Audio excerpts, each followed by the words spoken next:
Sri Mulyani bongkar senilai 349 triliun di Kemenku, ini respon Mahfud.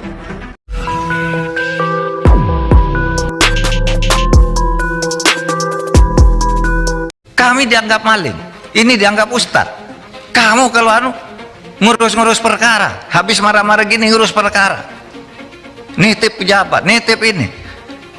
Itu kan tadi saya katakan begitu. Tapi terus dipotong. Bukan DPR sekarang, DPR yang lalu.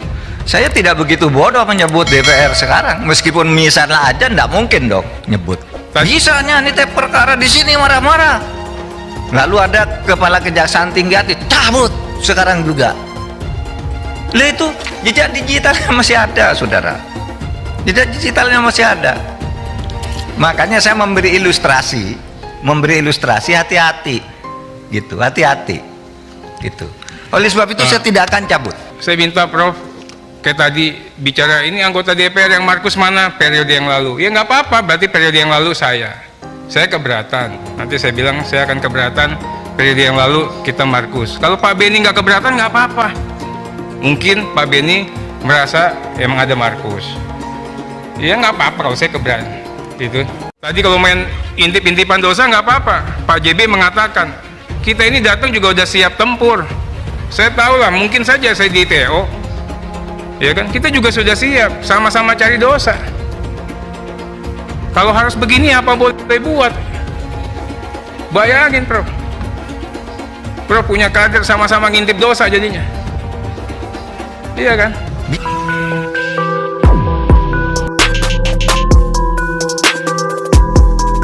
Sri Mulyani bongkar senilai 349 triliun di Kemenku, ini respon Mahfud.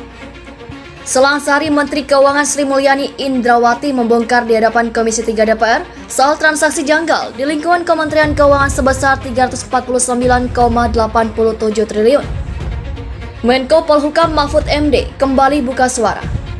Seperti diketahui, pada Selasa 11 April 2023, Komisi 3 DPR rapat kerja bersama Komite Tindak Pidana Pencucian Uang atau TPPU yang dihadiri langsung oleh Mahfud MD selaku Ketua Komite TPPU, Kepala PPATK sekaligus Sekretaris Komite TPPU Ivan Yudiastivindana, serta Sri Mulyani yang juga merupakan anggota Komite TPPU.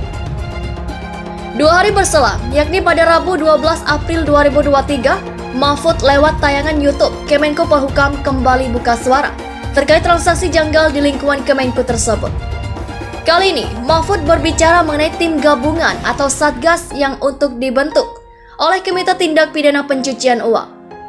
Nantinya, Satgas ini akan melakukan supervisi penanganan dan penyelesaian seluruh laporan hasil akhir dan laporan hasil pemeriksaan yang berisi laporan transaksi keuangan mencurigakan.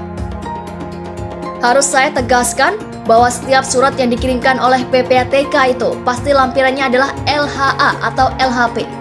Oleh karena itu, tidak bisa dikatakan dari PPATK hanya ada suratnya, tapi tidak ada LHA atau LHP-nya. Jelas Mahfud dalam keterangannya di tayangan YouTube Kemenko Polhukam dikutip pada Minggu 16 April 2023.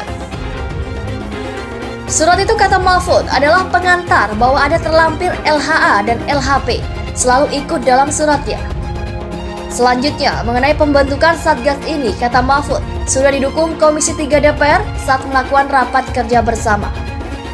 Satgas, kata Mahfud, akan memprioritaskan untuk meneliti LHP senilai 189 triliun terkait tugas dan fungsi Direktorat Jenderal Bea Cukai mengenai skandal ekspor emas batangan oleh beberapa entitas.